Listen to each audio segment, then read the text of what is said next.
My boyfriend and I rented an Airbnb in Denver for a few days while visiting his sister. It was a garden-level unit, basically the basement floor of an older house that had been turned into a small apartment. It had low ceilings, brick walls painted white, and small, rectangular windows near the ceiling that let in just a bit of light during the day. Cozy enough, and it felt private. The listing mentioned that the host lived upstairs but would be out of town during our stay, which actually sounded better to us. Fewer awkward interactions. The place had everything we needed except a washer and dryer. The host left a handwritten note saying we could use the laundry room in the basement, through a separate entrance around the side of the house.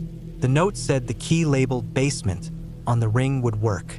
I remember thinking it was a little inconvenient, but we were only there a few days and I didn't expect to need it. On the second day, though, I realized I'd packed too light. I had 2 clean shirts left and we still had a few days in town. My boyfriend had gone to meet his sister for dinner, and I decided I'd throw in a quick load while I had the apartment to myself. It was around 7:30 p.m. when I grabbed the laundry bag and the key and headed outside. The sun had just gone down, and the air felt colder than I expected. I walked around to the side of the house where the entrance was, an old wooden door with chipping green paint and a rusted handle. A narrow concrete stairway led down to it, steep and flanked by stone walls on either side. No railing. The motion sensor light didn't come on until I was almost at the bottom. It buzzed faintly as it lit up the area. The concrete was damp. I noticed a few weeds growing out of cracks in the wall and the smell, damp, earthy, and slightly metallic. I unlocked the door and stepped inside. Creaked as I pushed it open. The basement had concrete floors and a faint musty smell, the kind that clings to places no one uses often. A single overhead bulb flickered a little as it swung gently from a long cord above. The washer and dryer sat along one wall, surrounded by shelves with detergent, cleaning supplies, and a few boxes. On the far side of the room, old furniture was stacked and covered with white sheets, armchairs, a dresser, and something that looked like a rolled-up rug. I tried to ignore the uneasy feeling in my stomach. I told myself it was just an old basement and I was being dramatic. I loaded the washer, added detergent, set the cycle, and hit start.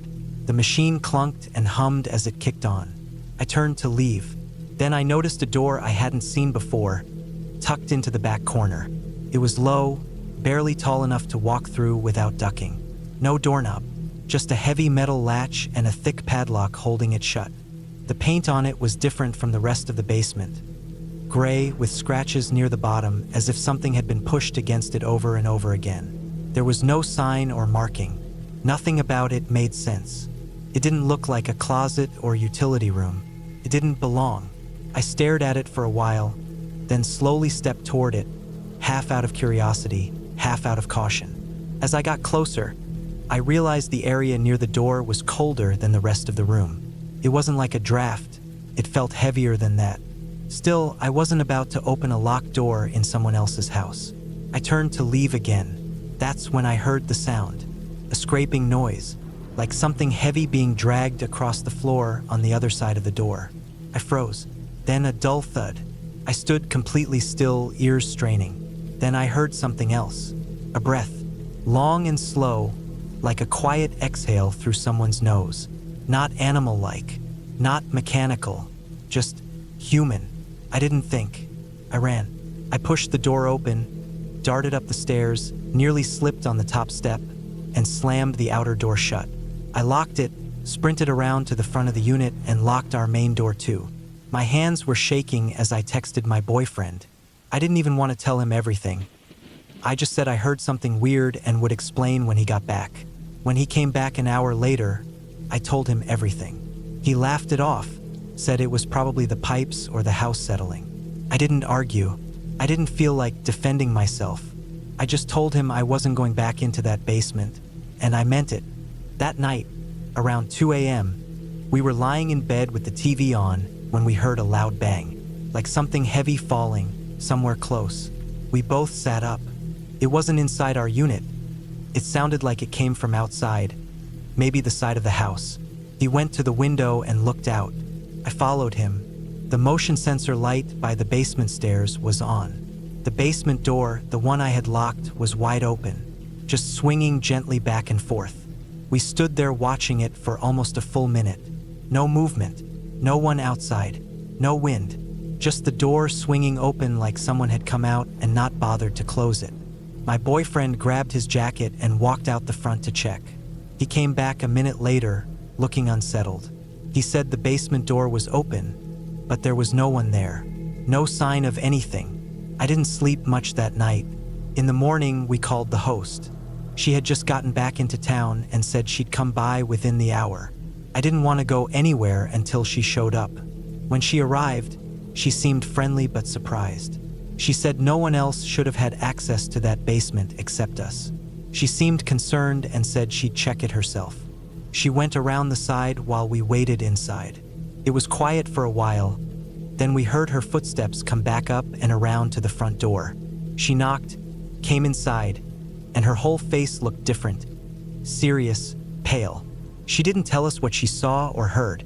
She just said she was really sorry, that the whole thing was unacceptable, and she would refund us for the entire stay. She didn't even hesitate. She asked us if we could leave that evening instead of staying another night. We agreed without question. That afternoon, we packed up. Before we left, I saw her outside changing the locks on the basement door. She didn't say anything else to us, just nodded as we drove away. We ended up staying in a hotel downtown for the last night in Denver. It was louder, busier, and more expensive, but it felt normal.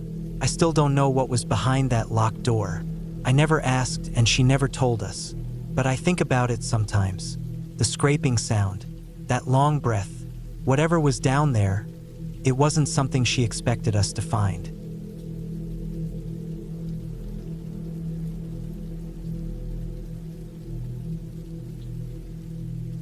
I booked the Airbnb in Providence, Rhode Island for a long weekend. I had a conference starting Friday morning and didn't want to deal with early flights or last-minute hotel check-ins, so I flew in Thursday afternoon and took a cab straight from the airport. The place looked great online. One of those narrow, red brick townhouses with white trim and flower boxes on the windows. The photos showed exposed beams, antique furniture, soft lighting. It gave off that cozy, historical charm that felt perfect for New England. The building had been converted into 3 separate units. Mine was 3B, the attic floor. I climbed 3 flights of a narrow, creaky wooden staircase, carrying my roller bag in one hand and a backpack slung over my shoulder. The door to my unit had a little black plaque with 3B in gold letters. The code worked the first try. Inside, it really did look like the pictures. Slanted ceiling, wooden beams, vintage rugs, a soft orange glow from Edison bulbs strung along the ceiling. There was a tiny kitchenette tucked into a corner with a kettle, a microwave, and a few mason jars for utensils. The furniture was old but tasteful, lots of dark wood, floral upholstery, brass handles. The place had personality. You could tell someone had put thought into it. But the longer I was inside, the more I noticed how old everything felt. Not just vintage, used, worn. The bed creaked loudly when I sat down, the springs groaning under even the lightest shift in weight. The bathroom door stuck halfway closed and needed a hard shoulder shove to lock. And the light above the bathroom mirror buzzed constantly, a faint but sharp electrical hum that I couldn't unhear once I noticed it. Then there was the full-length mirror. It was mounted on the wall to the right of the bed, about 6 feet tall and maybe 3 feet wide. The frame was brass, deeply tarnished in some places. The glass wasn't perfectly smooth like modern mirrors. It had that old, wavy look where reflections seemed slightly warped depending on the angle. When I stood in front of it, my reflection looked just a little off. I don't know how else to put it. Like watching a video of yourself taken through an old camera lens. At first, I thought it was a cool detail. Quirky. Gave the room character. But by that first night, I already didn't like it. I was tired from travel and went to bed around 10. The bed was loud, every little move making a noise, but I eventually fell asleep. Sometime around 2 a.m., I woke up. No sudden jolt, no nightmare. Just slowly came to, aware of a sound in the room.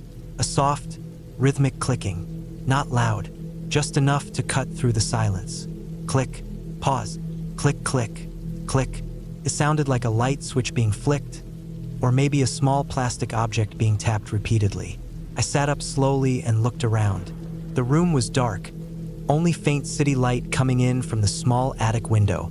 The sound was coming from the mirror, not beside it, not near it, from it. I turned on the bedside lamp. The sound stopped immediately. The room looked normal. The mirror just reflected the bed and the faint glow of the lamp. No sound. I stared at it for a full minute before lying back down. Maybe I dreamed it. Maybe the house just made sounds and my brain tried to make sense of it. Next day, I went to the conference, came back around 7, ate a late dinner from a corner deli, and watched a movie on my laptop. Tried not to think about the mirror. But when I went to bed that night, I found myself avoiding looking directly at it. I pulled the comforter up, turned away from it, and tried to sleep. 2:03 a.m. I woke up again. This time, I didn't sit up right away. I just listened. Click, click, click, click. Pause, click. Same sound. Steady, deliberate. Not random. Not a creaky pipe or a bug in the wall. It was too clean, too intentional. I turned on the flashlight from my phone and aimed it at the mirror. It looked foggy. Not all over, but in patches. Like someone had breathed on the glass. There were streaks too. Long vertical lines like fingers had swiped down through the condensation. But I hadn't touched it. I hadn't even gotten close to it. I got out of bed and stepped toward it, slow and quiet like I was afraid it would hear me. I reached out and touched the glass. It was cold. The kind of cold that feels like it's coming from inside, not the surface. I looked closer at the streaks. They weren't on the surface. They were behind the glass. I tapped on the mirror. The sound echoed strangely, more hollow than it should have been. Not like tapping on a solid wall with a mirror stuck to it. More like tapping on a box, like it had depth. My stomach dropped.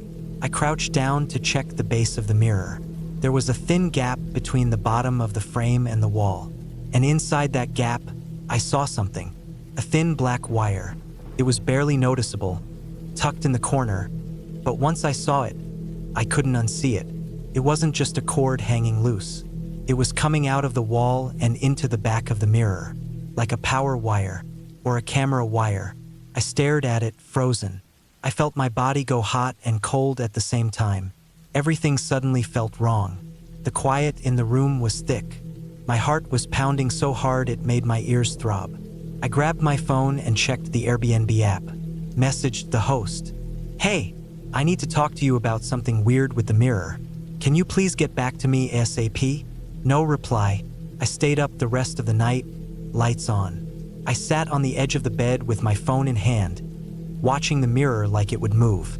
I kept thinking about that wire. Why was it there? Who installed it? What else was inside that frame? At 7 a.m. I was done. I packed up everything in 10 minutes. Didn't even brush my teeth. I took one last photo of the mirror from the side, close enough to show the wire in the frame, and left. I went to a nearby diner, got coffee, and booked a room at a chain hotel by the convention center. Then I filed a report with Airbnb, explaining everything in detail. The noises, the fog, the finger streaks, the wire, everything. I attached the photo too. They replied with a generic message. "Thanks for your report. We take guest safety seriously and will look into this matter further." That was it. I checked the listing every day for a week. It stayed up. Same photos, same price, same host name. Then 8 days later, it disappeared. Link broken. Listing gone. Like it had never existed. I never heard back from Airbnb. No follow-up. No explanation. I still don't know what was really behind that mirror. Maybe it was just a creepy old house with weird wiring. Maybe the mirror had something to do with an old intercom or heating sensor. But I can't shake the feeling that I wasn't alone in that room.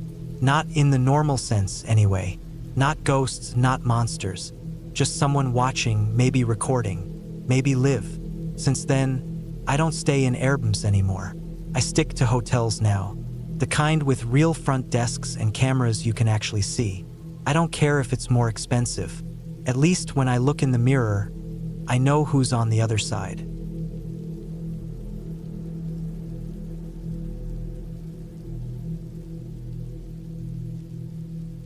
Years ago, my family and I booked an Airbnb in Florida. It was a decent price for the area and big enough for the 5 of us. Me, my spouse, and our 3 teenagers. The listing described it as a divided unit, and we were staying in the back section that had been converted into what felt like a large hotel suite. 1 bedroom, a little kitchenette, and a small common area. Nothing fancy, but clean enough and good for a short vacation. From the moment we got there, something felt off. I wouldn't call it anything dramatic. No screaming alarms in my head, but a low, nagging discomfort I couldn't shake. The way we had to get to our part of the house didn't help. After parking in a very specific corner of the driveway, we had to unlock a wooden gate, walk along the side of the garage, and pass this narrow, shaded corridor that felt oddly closed in, like the air didn't move well there. It wasn't particularly dirty or anything, just heavy in a way I couldn't explain. I chalked a lot of my discomfort up to my own issues. I have some medical stuff that flares up unpredictably, and I've always been a light sleeper. Plus, being in a new place with 3 restless teens who were constantly arguing or glued to their phones didn't make for peaceful nights. The walls were a bit thin, and I'd wake up every time someone rolled over in bed or flushed the toilet. Still, I noticed things, little things. The Wi-Fi dropped constantly, even though the listing promised high-speed internet. I couldn't get a good connection long enough to stream anything or even read news articles without the signal blinking out. That might sound minor, but I rely on my phone a lot, especially for distractions during insomnia. No matter where I stood in the room, the signal would come and go like it was alive, teasing me. Then there was the silence outside. The place was in a residential area, but I rarely saw anyone. No kids on bikes, no cars passing by, no neighbors watering their lawns. I didn't think much of it at first, but after a few days, it started to feel strange. Even in quiet neighborhoods, you hear something. Dogs barking, people talking, background life, but there was nothing. But again, our actual unit was fine. Clean enough. No bugs, no smells, no strange noises at night. I kept telling myself I was overthinking it, letting my anxiety spiral.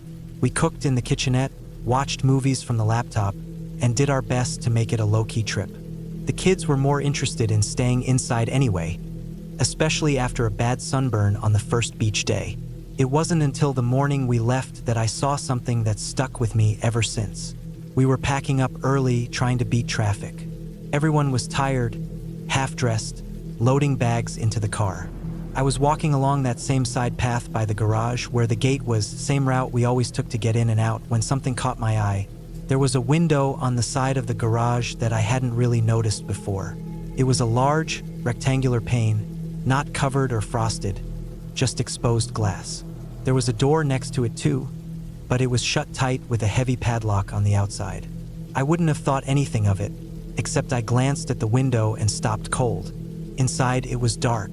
Not just dim, but pitch black, like the light didn't reach inside at all. But on the surface of the glass, on the inside, there were flies. Hundreds of them.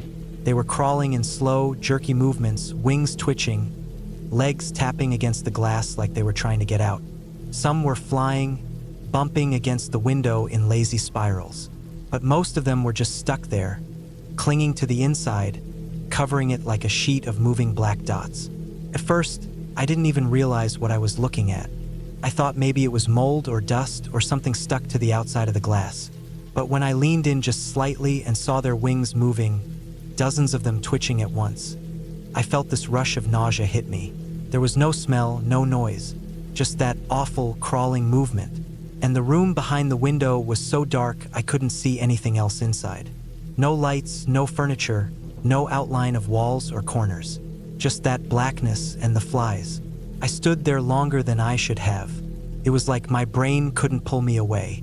Eventually, I snapped out of it when one of the kids shouted something about a forgotten phone charger, and I backed away from the window without a word.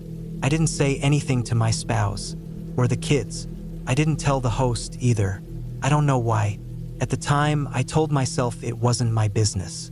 There had been no issue with our part of the unit. Nothing had come into our space. No weird smells. No signs of pests. Nothing that could be proven. It wasn't like the flies were crawling through vents or coming into our rooms. That garage section was separate, locked off, not our problem. But it wasn't normal. I've seen dead animals before, rodents, squirrels, even raccoons, when I lived in more rural areas. I've smelled that sweet, sick rot that comes with something dead in a wall or under a porch. But this place didn't have that smell. And flies that thick, that many, felt like it had to be more than a dead mouse. Felt like something had been in there for a while. Maybe still was. The image stuck with me the whole drive home. I kept seeing them on the glass, crawling in random patterns, slamming their tiny bodies against the window like they were desperate to get out. It haunted me. Later that week, I opened the Airbnb app and stared at the listing, wondering if I should leave a review. Not a bad one necessarily, but maybe a quiet heads up. Something like great stay overall, but noticed an issue with the garage area on the way out. But I didn't write anything. I kept the tab open for days and eventually closed it. I regret that now. I don't know what was in that room. I don't know what died or what was being hidden, but it wasn't normal. I'm not someone who jumps to conclusions, and I hate drama. But if I had said something, anything, it might have helped someone else. Maybe it was just something forgotten or neglected. Maybe something more serious. I'll never know. What I do know is that, even now, years later, I think about that window. Every time I walk past a garage, or see flies gathering around a trash bin, it flashes back in my mind. That black room, that movement, that silence. And I still wonder what was on the other side of that door.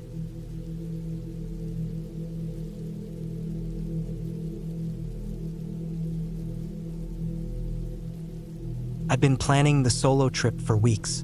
Life had been too loud, work, people, notifications, all of it. I needed to be alone somewhere quiet.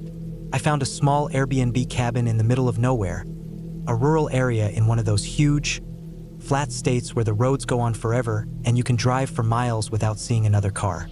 It was isolated, which was the point. The listing was bare bones. Just a few pictures of a wooden cabin surrounded by dry brush and open land. It wasn't fancy, but it looked clean, and it had good reviews. Most importantly, it was far from everything. I loaded up my car with snacks, water, and a full tank of gas. I downloaded offline maps because I knew cell service would drop off as I got closer. The drive was long, over 9 hours from where I lived, but I didn't mind. I liked the quiet. I had podcasts and music, and I stopped at gas stations when I needed to stretch or get coffee. The sun was starting to dip low by the 8th hour. The land around me was completely empty, just dirt roads, barbed wire fences, and dry, flat terrain. I passed the occasional abandoned barn or rusted-out truck on the side of the road. There were no stores, no gas stations, not even any houses. Just nothing. Right around hour 8, my phone rang. The signal had been spotty, so I was surprised I even had service. The call came through from an unknown number. I assumed it was the host since I'd messaged him earlier about my arrival time. I answered. His voice was calm, polite. He said, "Hey, I heard you were having trouble with the lock, so I sent the cleaning lady over to let your party member inside." I felt this cold rush go down my spine. I was alone. There was no party. No one was with me. I hadn't even told anyone the exact address except the host, and I was still at least an hour away. I told him immediately, "I'm not at the Airbnb yet. No one should be inside. No one should be there at all." There was a pause and then the call dropped. I stared at my phone. Just dead silence and that feeling in my gut like something was off. A minute later, the same number called back. He told me, real casual, that he must have confused me with another guest and called the wrong property. Said it was his mistake, no big deal. He sounded calm, too calm, like someone who'd already decided how the conversation would go. I didn't say much after that. I just hung up and kept driving, but my heart was racing. I kept thinking, was it really just a mistake? Why would he think someone was already at the cabin? Had someone been there? Was he trying to cover something up? When I finally got to the cabin, it was almost dark. The sun had completely dipped behind the hills, and the last of the orange glow was fading. There were no lights, no cars nearby, nothing. The road ended in a dirt lot that connected directly to the front of the property. No neighbors, No sound. Just the dry wind and the clicking of my car engine cooling down. I got out and walked to the front door. My phone had no service now. I pulled up the check-in instructions I'd saved earlier and walked through the steps to unlock the door. But when I tried the knob, it turned easily. The door was already unlocked. I stood there, staring at it. My whole body felt tight, like my instincts were grabbing me by the collar and shaking me. I hadn't even touched the lock yet. The host had just claimed someone was already there, and now the door was open. I didn't go inside. I stood on the porch for a full minute, holding my breath, trying to listen for movement. Nothing, but I didn't feel right. My gut told me not to go in there, and I've learned to trust that feeling. I got back in the car, locked the doors, and sat there with my hands still on the steering wheel, thinking. I didn't know if someone was inside or not. I didn't want to find out. I pulled up the nearest town on my GPS. It was about 20 minutes back in the direction I came from. I drove straight there without stopping. It was a tiny town, just a few buildings and a gas station, but thankfully they had a motel. Old basic, but open. I parked right in front of the lobby and went inside. The guy at the counter didn't ask many questions. I paid cash and got a key. The room was dated, smelled like dust, and had one flickering ceiling light, but I didn't care. I locked the door, dragged a chair in front of it, and left the TV on all night with the volume low just to drown out the silence. I didn't sleep much. I kept checking the door, kept wondering who or what was in that cabin. In the morning, I went to a diner next door and used their Wi-Fi to cancel the Airbnb. I didn't even bother messaging the host. I just clicked cancel, left a brief review saying place felt unsafe, arrived to find it already unlocked, and left it at that. I packed up my car, gassed up, and drove all the way back home. I didn't even stop to sightsee like I had planned. I don't know what happened. Maybe the host really did call the wrong number. Maybe someone else had broken in. Maybe someone else was already squatting there. Maybe it was some kind of scam or setup. I don't know. But I do know this. When you show up to a place that's supposed to be empty and the door's already open, you don't go inside. You leave. I've stayed in dozens of Airbnbs before and since, but I never book anything that doesn't have a solid address, a ton of good reviews, and clear communication. And I never, ever stay in the middle of nowhere alone anymore. That trip was supposed to clear my head. Instead, it left me wondering who the hell the host thought he was letting in, and what would have happened if I'd walked into that cabin without thinking. I still don't like to imagine it.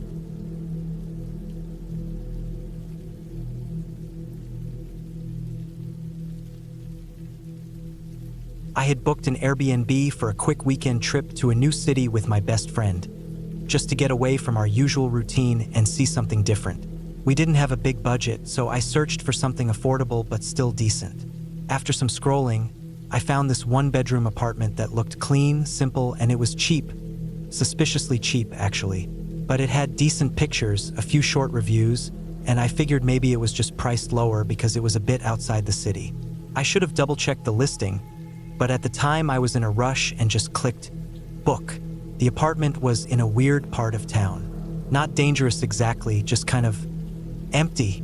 Not a lot of foot traffic, and most of the buildings looked older, like they hadn't been kept up very well. The street we pulled onto was full of narrow driveways, peeling fences, and tiny apartment buildings stacked on top of each other. It wasn't anything like the pictures on the listing, which had been taken to look brighter and more modern. Still, we figured we'd drop our bags and head into the city. It was just a place to sleep, right? We texted the host once we arrived, and he came out from the building to greet us. Mid-30s maybe, wearing jeans, flip-flops, and a black hoodie. He looked tired. Not in a normal way, like a deep, weird kind of tired, like he hadn't slept in days. He didn't smile, didn't really seem excited to be hosting anyone. Just told us to follow him in. We walked through the main gate, up a narrow set of outside stairs, and then down a dark little walkway to the door of the apartment. It was a plain white door, a little scuffed around the knob. He unlocked it and opened it for us, motioning us in with his hand, like he'd done this 100 times. The apartment inside was dim and smelled kind of musty, like someone had left wet laundry inside too long. The walls were beige, the furniture minimal. Nothing on the walls, no decorations, no personal touches. There was a couch, a table, a kitchenette, and a door that led to a bedroom. Basic. That was fine. But what wasn't fine was what happened next. We stepped inside, expecting him to say, "Okay, enjoy your stay," or something and leave. But instead, he came in right after us. Then he closed the door, took off his shoes, and stood in front of the door like he was blocking it. I remember the sound of the door clicking shut. Not slamming, just that quiet, final sound. My best friend and I exchanged a glance right then. We didn't say a word, but I could tell she was thinking the same thing I was. What the hell was this guy doing? He just stood there for a few seconds. Then, like we were all old friends hanging out, he started talking. Not even about the apartment. He launched into this strange, personal rant about his ex-girlfriend. Said she had just given birth 2 days ago. He started pacing back and forth in the small living area, talking about how her family hated him, how they'd always hated him, and how now they wouldn't even let him see his baby. His voice kept going up and down, like he was reliving an argument in his head. He wasn't yelling, but it was intense. His hands kept clenching and unclenching. At one point, he rubbed his face so hard I thought he was going to hit himself. We stood there awkwardly. I nodded a couple of times, but said almost nothing. My best friend didn't say a word. He didn't ask us anything. Didn't ask if we were comfortable or how our trip was going. Just kept talking about himself and his whole breakup situation, like we were there for that. It went on for almost 20 minutes. I know that sounds like an exaggeration, but I checked the time on my phone more than once. I remember staring at the corner of the room, the dusty shelf under the TV, the dent in the wall behind the couch. My palms were sweaty. I couldn't even focus on what he was saying after a while. I just kept thinking, how do we get out of here? Then, out of nowhere, he paused, just stopped mid-sentence. And I took that moment to say, "Hey, do you mind if we step outside for a quick smoke?" I don't even smoke regularly, but it was the first excuse that came to my mind. My voice sounded a little shaky when I said it, but he just looked at us and shrugged. "Sure, whatever," he said, then stepped aside from the door like it was no big deal. We grabbed our jackets and slipped out of the apartment fast, not running but walking with purpose. We went down the narrow stairs, walked around the side of the building, and stopped at the edge of the sidewalk. As soon as we were far enough away that he couldn't hear us, I pulled up the Airbnb app. That's when I saw it. I hadn't booked the entire apartment. The listing said, "Private room in apartment." It was in the description the whole time, buried halfway down the page, and I had completely missed it. The pictures made it look like a whole place. The price made sense now, and the reviews were vague. Nobody said anything about sharing the space with a host who never left. I felt like an idiot. I could feel my heart beating in my throat. My best friend just kept saying, "We are not going back in there. We are not sleeping in that place." And I agreed. There was no way. We stood there for a few minutes trying to figure out what to do. We called a rideshare and had it take us to a 24-hour diner near the city center. I paid a little extra to get a seat by the window so I could watch the car drive away. We sat in that diner for almost 3 hours, splitting a basket of fries and drinking coffee while I tried to find a hotel. Everything decent was either booked or overpriced, but I finally found a chain hotel with a vacancy. It was nothing special, but it was clean, had a front desk, and no strange men pacing around telling us about their broken relationships. I messaged the Airbnb host and told him we wouldn't be staying the night, gave a vague excuse about an emergency. He never replied, not once. I didn't leave a review because honestly, I didn't even want to think about it again. I just wanted it behind me. I reported the listing a few days later, said it was misleading. It disappeared off the site not long after that. That weekend turned out okay. We ended up having a decent time exploring the city, but we were both on edge the whole trip. We didn't relax, didn't sleep well. Something about the way that man stood in front of the door, the way he talked like we already knew him, still gives me the creeps. He didn't hurt us, didn't threaten us, didn't do anything that technically broke the rules, but it felt wrong in every way. Now, whenever I book a place, I check every detail 3 times. I only book full apartments or homes. I read every review, even the one-sentence ones. And I always send a message to the host before confirming, just to feel them out a little. I learned that weekend that cheap isn't always worth it. Sometimes, cheap means something else entirely. We were lucky nothing worse happened, but I'll never forget the way that room felt, how small it seemed once the door closed behind us, like we didn't belong there, and like we'd made a big mistake just walking through that door.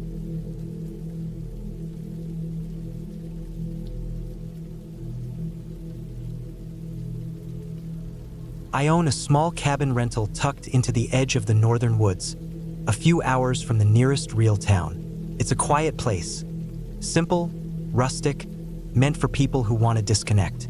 I don't have a fancy lodge or luxury linens or a hot tub. What I do have is clean air, thick trees, stars you can actually see, and wildlife. Most of the people who book the cabin get it. They want to wake up to the sound of wind in the pines or see deer move like ghosts through the brush in the early morning. They bring books instead of Bluetooth speakers. They're usually respectful. That summer, we had a fox den in sight of the cabin. It was down the hill about 40 yards from the back porch, nestled in a slight dip in the ground, just beneath a big tangle of roots and fallen brush. You couldn't see it from the cabin windows, but if you sat on the hill with a pair of binoculars or just waited quietly, you could catch them. The parents, thin, fast-moving red foxes, were always busy. I'd watch them trot back and forth through the woods with squirrels or chipmunks hanging from their mouths. 5 kits, barely larger than a loaf of bread each, would come tumbling out of the den when they sensed the adults nearby. The parents were cautious, but not scared. As long as nobody got too close, they went about their lives like they had for years. It felt like the kind of rare privilege people forget how lucky they are to witness. I made sure to include a note about the foxes in the welcome message I sent guests. I explained that they were active in the early morning and around dusk. I told people to watch from a distance, not to bring food near the den, and especially not to let their dogs near it. Small dogs could get snatched. The foxes didn't attack humans, but they did make loud, horrible noises if they felt cornered or disturbed. A yipping, screaming sound. They'd go off for minutes at a time, and it could sound downright violent if you didn't know what you were hearing. Most guests appreciated the heads up. Some even messaged me to say thanks or to share a picture of the kits. That was how I thought it was going to go all season, and it did until one weekend in mid-July. The booking came through for 2 nights. A woman in her 20s. Profile looked normal. She messaged just once before arrival to confirm the key code and said she was excited. The check-in went fine. No noise complaints, no questions. Seemed like another easy stay. I wasn't near the cabin that weekend, but I checked the security camera on the front porch every now and then. The usual, people coming and going, unloading a cooler, sitting around on the deck drinking in the afternoon sun. Nothing strange. Then at about 2 in the morning, my phone buzzed. I was half asleep, confused why I was even getting notifications at that hour. I saw 3 short video messages, all from a number I didn't recognize. No name attached, no text. Each video was about 10 seconds long. I clicked the first one, and my body tensed before it was even halfway through. It was shot at night, obviously with a phone flashlight on. A shaky view of the woods. Flashlight beam bouncing off tree trunks and dirt. In the center of the frame, I caught a glimpse of orange fur and a blur of movement, and then this sudden shrieking. So loud it cut through the speaker like metal scraping glass. It wasn't human, but it didn't sound entirely like an animal either. The second video was more of the same. Flashlights sweeping through the woods again. 2 people moving fast, laughing, one of them shouting something that didn't make any sense. Another scream from somewhere off camera. The third clip was worse. The phone was on the ground now, tilted sideways, showing nothing but ferns and part of someone's leg. You could hear heavy breathing, and in the distance, another long, sharp cry. Something yipping, growling, snapping twigs. No context, no name, just those 3 videos. I texted the number back immediately. No response. I called it twice, straight to voicemail. I lay there in bed for over an hour staring at the ceiling, thinking about that den, thinking about those kits, thinking about some drunk idiot stumbling down the hill in the dark and getting too close. If one of them tried to stick their hand in that den or grab one of the babies, they could get bitten. I didn't know what I was supposed to do. Drive all the way out there in the middle of the night? Call the police? Call animal control? Eventually, I forced myself to sleep, but it was light and broken. When I woke up, there was still no reply to my messages or calls. I checked the porch camera again. No movement. It wasn't until around 1 in the afternoon that I finally got a message through the Airbnb app from the guest. A long paragraph, all lowercase. No punctuation. It read like someone trying to explain something quickly and shamefully. She said she'd passed out early the night before. She had a few friends with her, apparently uninvited according to Airbnb rules. While she was asleep, they'd gone through her phone, pulled up the app, and found my number. They were drinking, bored, and thought it would be funny to mess with the foxes. According to her, they went down the hill with flashlights and started jumping around the den, throwing pebbles, yelling, trying to make the foxes come out. She said when the adults started screaming, one of them filmed it and decided to send the videos to me to freak me out. She apologized, said she had no idea until that morning when one of them showed her the videos, claimed she kicked them out and was sorry for the trouble. I didn't even respond right away. I just drove out there. When I got to the cabin, the place looked like it hadn't been cleaned up yet. I didn't see anyone around. I walked straight to the back hill and followed the slope down toward the den. Slow, careful. I didn't want to get too close, not if the foxes were still rattled. But from about 20 feet out, I stopped and looked. The den was still there, the same little tangle of roots and dirt. But it was quiet, too quiet. I waited. Nothing. No movement. No kits tumbling in the grass. No adults pacing the tree line. No yipping or rustling. Just stillness. I came back at dusk. Sat quietly at the top of the hill for 2 hours. Not a single fox showed. The next morning, I tried again. Still nothing. A week went by. Then 2. Eventually, I saw one of the adults. Thin. Skittish. It moved along the edge of the clearing, looking over its shoulder the whole time. I never saw the kits again. I don't know what happened down there exactly. Maybe the foxes moved their den out of fear. Maybe one of the parents got hurt or worse. Maybe those friends really were just loud and stupid and didn't actually make contact. I'll never know for sure. What I do know is that the entire family vanished from that spot after those videos. And it never felt the same again. After that, I stopped renting the cabin out for a while. I didn't list it again for the rest of the summer. I didn't want to deal with people who didn't respect the woods. Didn't understand that this wasn't a zoo or a playground or some backyard bonfire spot. That these animals aren't props. They're just trying to live. Quietly, out of the way. And some people, no matter how much you warn them, just don't care.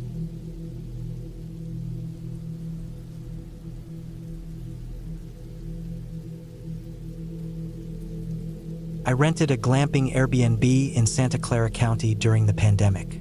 It was a big canvas tent set up on a dry, grassy hillside, pretty far out from anything.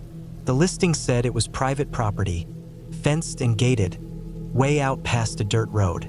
Remote, quiet, good for getting away. That was exactly what I thought we needed. My kids had been stuck indoors for months, and I figured even if they didn't love it, it would be something different.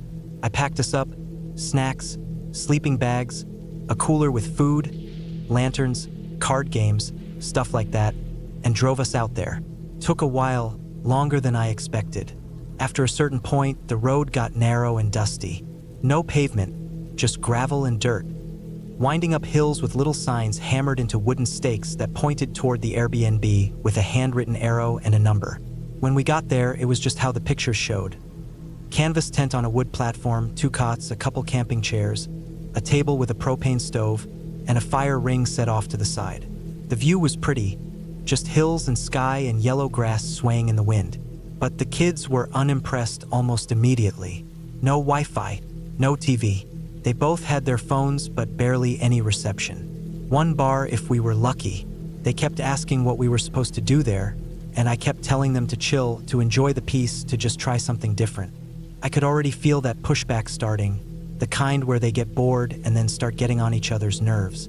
I told them we were staying. I'd paid for 2 nights, and we weren't just turning around. We roasted hot dogs on the little propane stove that night. played Uno by lantern light. The wind started picking up as the sun went down. That kind of wind that doesn't come in gusts but stays steady, loud, and dry. It moved across the hills like a constant wave. The tent flaps started tugging and rattling. It didn't seem too bad at first, just the sound of fabric stretching and snapping as the breeze came through. I checked the metal poles and ties that held the canvas down, and they were fine, but they made this clattering noise that echoed against the quiet. Nothing broke, nothing collapsed, but it made it hard to relax. By the time we got into our sleeping bags, the tent was creaking and swaying. The zipper on the front door would twitch every few minutes from the wind pulling at it. I lay there in the dark listening to the kids shifting around, trying to get comfortable on those cots. One of them sighing dramatically, the other tossing and turning. I kept telling myself it was just weather, that tents always sound worse than they are in the wind. But it did get to me. Something about how isolated we were, how far we'd driven off the main road, started to settle on me. There were no lights anywhere else. No sounds of other people. It was just us. I must have dozed off eventually, because the next thing I remember was snapping awake around 2 in the morning. I didn't know why I woke up at first. No sound inside the tent, nothing touched me, but my heart was racing. Then I heard the crunch of tires on gravel. A car. I froze. We were 2 miles down a dirt road behind a locked gate. The hosts had said it was private property and no one else would be there. I didn't move. I listened harder. The car got closer, then stopped maybe 20 yards away. No headlights, just engine noise and the sound of brakes. I heard doors open, gravel underfoot, then voices, 2, maybe 3 people, all men. One of them said, "I think there are 3 of them." I can't explain the way that sentence hit me. It wasn't loud, not even threatening on the surface, but the fact that someone was counting us, out here in the middle of nowhere, in the middle of the night, made my whole body lock up. I didn't move. I didn't breathe. I could hear the kids still sleeping, soft breathing, maybe a little rustle from one of them shifting in their sleep, but nothing that would wake them. I stayed like that, still as I could, waiting to hear more. The voices didn't say anything else, just that one sentence. A few seconds passed, then car doors shut again. The engine started up, and I heard it back out slowly. The tires moved over the gravel in reverse, turning, and then the car drove away, slowly at first, then faster. I listened until I couldn't hear it anymore. I didn't sleep after that. I kept listening. Every creak of the tent, every gust of wind sounded like footsteps. My mind kept running through what I would do if someone came back. I had nothing on me, no weapon, no phone signal. The gate was somewhere up the road, but I didn't even remember if I'd locked it behind us when we came in. I thought I had, but now I wasn't sure. I tried to remember if I saw a lock at all or just a latch. My thoughts kept cycling back. Why did they say 3 of them? How did they know? Had they been watching earlier? Were they just checking to see who was there? Or was it something else? As soon as the sun started to rise, I got the kids up. I didn't explain much, just told them to pack fast, that we were leaving early. I didn't want to scare them unless I had to. Honestly, they didn't need convincing. They were cold, stiff from the cots, and already wanted to go home. They'd asked to leave the day before, and now I was the one rushing them. I shoved everything into the trunk without really organizing it. I didn't stop to eat or make coffee. We got in the car and drove out fast, tires kicking up clouds of dirt. When we reached the gate at the start of the road, I stopped and checked it. There was a chain hanging, but no lock. Just a looped latch you could drop over a post. Anyone could have come in. On the drive back, I kept checking the rearview mirror, half expecting to see a car tailing us. But there was nothing, just that empty road winding through dry hills. The kids were more talkative now that we were headed home. They said it was actually kind of cool, now that it was over. They liked the idea of the weird wind and the spooky tent. They said it was like something out of a scary movie. But for me, there was nothing cool about it. When we got home, I wrote to the Airbnb host and asked if anyone else was supposed to be on the property. They replied later and said no, just us. They asked if anything happened, and I didn't tell them much. I just said a car came by at night and we left early. They apologized and said they'd look into it, but I never followed up. I didn't want to keep thinking about it. I didn't want to know if there was more to it. I still don't know who those men were or why they were there. I don't know how they knew how many of us were inside that tent. Maybe it was random. Maybe they were just curious. Maybe they were up to something worse and changed their mind. I'll never know. All I know is I've never booked a remote rental again. Not with the kids. Not alone. Not anywhere that takes a dirt road to get to. Once was enough.